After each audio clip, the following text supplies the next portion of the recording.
The warp has many names because no single language has ever been enough to contain it.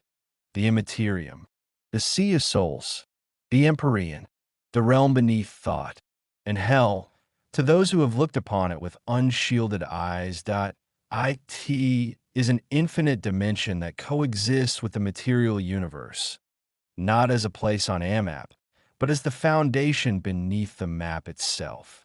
Within it, distance is subjective and time is opinion. A moment of terror can stretch for centuries, while centuries of calm can vanish like a single exhalation. In the dark age of technology, humanity treated this ocean as a tool. Ships translated into the Immaterium through machines guided by pure mathematics, believing that number were immune to emotion. At first, they seemed correct. Human civilization spanned the galaxy, carried by engines that pierced the veil without fear. Then the storms came. Warp tempests swallowed entire systems, isolating worlds that had once spoken daily. Artificial intelligences rebelled. Psychers, growing in number, became conduits for dreams that bled into reality. Humanity learned in a generation what it had ignored for millennia. The warp is not neutral when its sailors are not, for the Immaterium is a mirror, infinitely sensitive. It reflects the dominant emotion-soft, sentient species the way a sea reflects the color of its sky. Rage churns its currents into blades. Despair thickens them into rot. Obsession turns them into predators wearing beautiful masks. The Emperor later understood this clearly.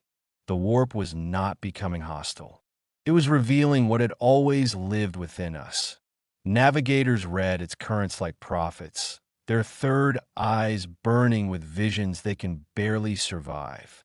Geller fields hold back those visions, creating bubbles of false calm so that ships may cross an ocean that has no fixed shore. And at the center of that crossing burns the Astronomicon, a beacon sustained by the Emperor's endless endurance on the throne.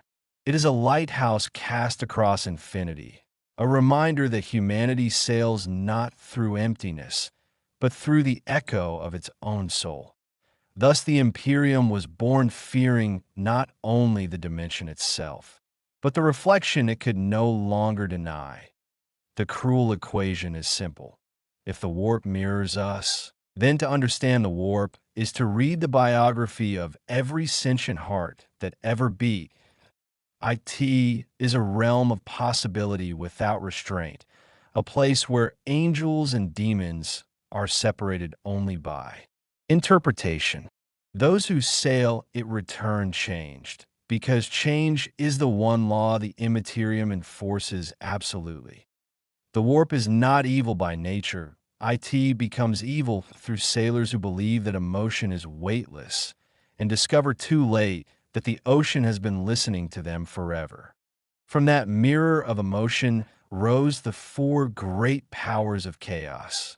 They were not accidents of a distant dimension. They were accumulated consequences, growing across ages the way mountains rise from uncounted grains of dust. That Khorne was first, because violence was humanity's earliest language. He was forged from the bloodlust of primitive tribes on ancient Earth. From the Joy Warriors took improving strength through slaughter. For thousands of years, every battlefield hammered the warp like a drum, and the echo of that drum became a god who values only the next war. Khorne is wrath without doubt. He does not lie. He does not scheme.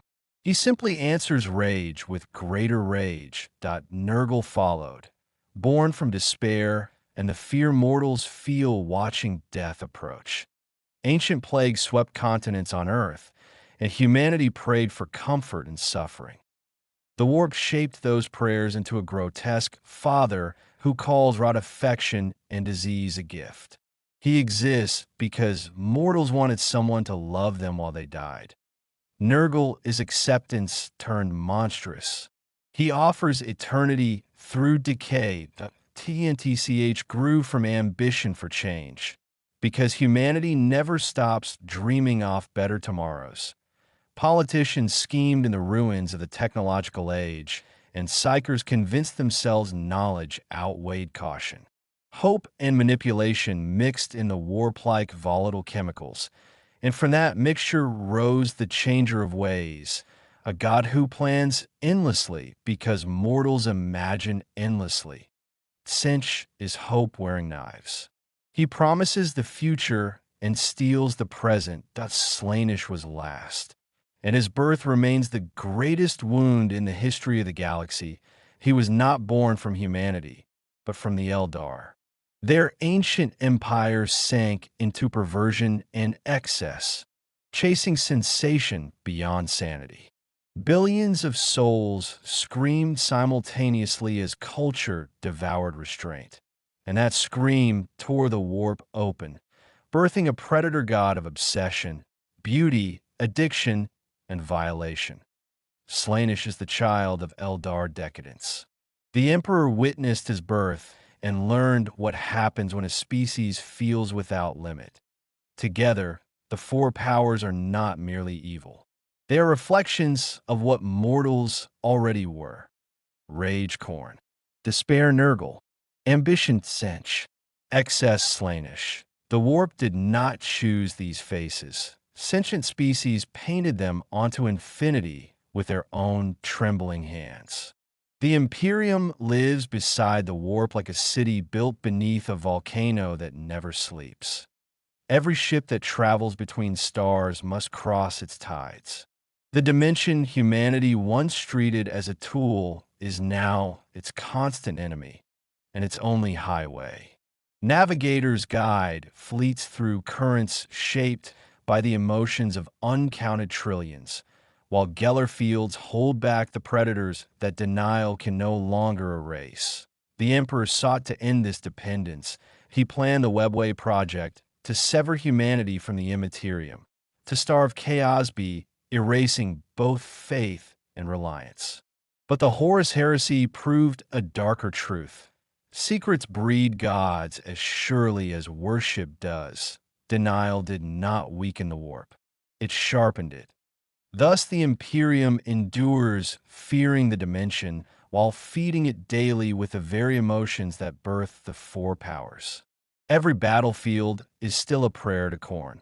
Every hospital ward still sings to Nurgle. Every ambition of governors still whispers to Tzeentch. Every obsession of mortals still blooms in Slaanesh's gardens. The Imperium fights symptoms, not causes. This introductory episode is not propaganda. It is context for a galaxy that refuses to understand the origin of its own horror. The next stories will be told separately, one god at a time, from the grim darkness of the far future. The warp is not merely a dimension. It is the biography of our fears, the ocean that remembers everything we felt, and the stage upon which the four dark gods continue to answer. How loudly will the next generation dream? And what will the mirror become when they do?